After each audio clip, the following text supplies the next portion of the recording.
आज पूरे प्रदेश में, इस प्रदेश में जब से कांग्रेस की सरकार आई है,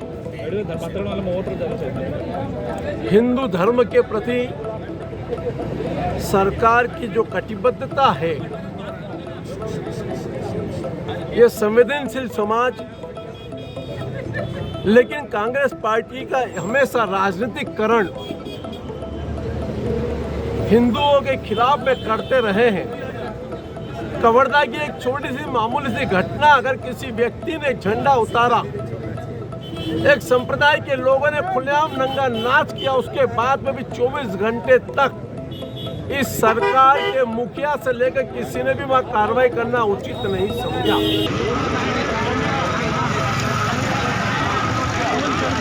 देवांगन को धमकी दी है, उसके ऊपर चाकू से हमला करने की कोशिश की है, पुलिस ने आकर उसको धमकाया है और अब पुलिस ही बताए कि कहां पर है। जब कर्फ्यू है, जब हमारा विधायक दल जाता है तो उसको लोगों से मिलने के लिए रोका जाता है, जब हमारे विधायक जाते हैं तो उनको मिलने से रोका जाता है। तो एक कर्फ्यू में कौन सा शांति मार्च है? यह सरकार प्रायोजित शांति मार्च है।